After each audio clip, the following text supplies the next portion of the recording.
नमस्कार। आज हम इतिहास के कुछ ऐसे पन्नों को पलटेंगे जहां सच और कहानियों के बीच फर्क करना मुश्किल हो जाता है। हमारे पास भारत के अनसुलझे रहस्य नाम का एक स्रोत है और इसमें कुछ बहुत ही दिलचस्प मतलब सोचने पर मजबूर करने वाले किस्से हैं। बिल्कुल।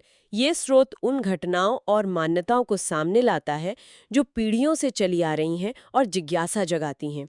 इसमें सिर्फ रहस्य नहीं है, बल्कि ये सवाल भी है कि ये कहानियां आखिर बनती कैसे हैं और क्यों चलती रहती हैं। हाँ, तो चलिए इसी नजरिए से देखते हैं। शुरुआत करते हैं ताजमहल से। स्रोत में लिखा है कि इसके नीचे कई तहखाने हैं जो कहते हैं शाहजहां के समय से ही बंद हैं। हम्म। और एक दावा जिसका जिक्र स्रोत में भी है, वो तेजो महालय नाम के प्राचीन शिव मंदिर का है। जी। अब देखिए, स्रोत ये नहीं कहता कि ये सच है, बल्कि वो इस बात पर जोर देता है कि ये जो बंद दरवाजे हैं ना, हाँ, इन्हीं की वजह से ऐसी अटकलों को हवा मिली है। सही कहा। स्रोत का नजरिया यही है कि जब किसी ऐतिहासिक जगह के कुछ हिस्से ऐसे रहस्यमय तरीके से बंद हों, तो ये इंसानी फितरत है कि वो खाली जगहों को कहानियों से भर देता है। अच्छा। सबूत तो है नहीं, तो बस अटकलें बढ़ती जाती हैं और रहस्य गहरा होता जाता है। स्रोत इसे एक उदाहरण की तरह पेश करता है कि कैसे जानकारी की कमी। कहानियों को जन्म देती है। बिल्कुल। बिल्कुल। और ये दिलचस्प है कि रहस्य सिर्फ इमारतों में नहीं, बल्कि ज्ञान में भी छिपा हो सकता है ना? हाँ, बिल्कुल। स्रोत सम्राट अशोक और 9 अज्ञात पुरुषों की कहानी का भी जिक्र करता है। जी, वो मशहूर कहानी। हाँ, कहते हैं कि कलिंग युद्ध के बाद अशोक ने विनाशकारी ज्ञान को गलत हाथों में जाने से रोकने के लिए 9 बुद्धिमान लोगों का एक गुप्त समूह बनाया था। हम्म। स्रोत के मुताबिक इन्हें अलग-अलग विषयों का ज्ञान सौंपा गया था। गुप्त विज्ञान, युद्ध कला, यहाँ तक कि समाजशास्त्र और ब्रह्मांडीय रहस्य भी। और स्रोत इस कहानी को कैसे देखता है? वो इसे प्राचीन भारत में ज्ञान की शक्ति और उसे कंट्रोल करने की चिंता के एक प्रतीक के रूप में दिखाता है। अच्छा, मतलब एक प्रतीक। हाँ, ये महज एक गुप्त समाज की कहानी से ज्यादा है। ये इस सोच का प्रतिबिंब है कि कुछ ज्ञान इतना पावरफुल हो सकता है कि उसे शायद गुप्त रखना ही बेहतर हो।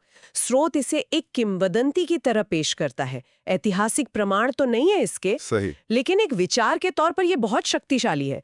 सवाल ये उठता है, क्या वाकई ज्ञान खो सकता है या जानबूझकर छुपाया जा सकता है? ये सवाल स्रोत हमारे लिए छोड़ देता है। ज्ञान छुपाने से याद आया राजस्थान का तुलधारा गांव। हाँ, वो भी एक रहस्य है। स्रोत के अनुसार करीब 200 साल पहले की बात है। ये पूरा गांव रातों रात वीरान हो गया। जी। लोक कथा तो ये है कि वहां का दीवान था सालम सिंह। जी। उसकी ज्यादतियों और गांव की एक लड़की पर बुरी नजर डालने की वजह से पालीवाल ब्राह्मणों ने श्राप देकर गांव छोड़ दिया। ये कहानी तो बहुत सुनी है। हाँ, और स्रोत इस लोक कथा का जिक्र तो करता है, पर वो ये इशारा भी करता है कि शायद वजहें कुछ और भी रही हों, जैसे पानी की कमी या बहुत ज्यादा टैक्स। बिल्कुल। स्रोत यहाँ इतिहास और लोक कथा के मिश्रण को दिखाता है। गांव खाली हुआ ये तो सच है, हाँ। लेकिन क्यों और कैसे हुआ, इस पर लोक कथा हावी हो गई। श्राप वाली कहानी घटना को नाटकीय बना देती है और उसे जिंदा रखती है। स्रोत यही दिखाता है कि कैसी ऐसी दुखद घटनाओं के आसपास अलौकिक कहानियां बुन ली जाती हैं, जो शायद असल वजहों पर पर्दा डाल देती हैं या उन्हें ज्यादा यादगार बना देती हैं। तो हमने देखा बंद दरवाजे, गुप्त ज्ञान, अचानक गायब हो जाना, ये सब कैसे अनसुलझे रहस्यों को जन्म देते हैं। जैसा कि इस स्रोत में बताया गया है। जी। स्रोत में जगत सेठ की श्रापित खजाने की कहानी भी है, या वो गोपाल स्वामी पहाड़ी वाली बात जहां गार्ड्स टिक नहीं पाते। हाँ, वो भी हैं।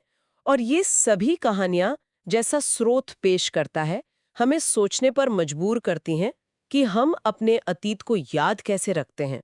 इतिहास सिर्फ तारीख है और तथ्य नहीं है। वो लोगों की यादें हैं, उनके डर हैं, उनकी कल्पनाएं हैं। हम्म। ये अनसुलझे रहस्य शायद इतिहास के वो हिस्से हैं जहां तर्क और सबूत पीछे रह जाते हैं और कहानियां कहानियां आगे बढ़ जाते हैं। और ये कहानियां हमें आज भी खींचती हैं।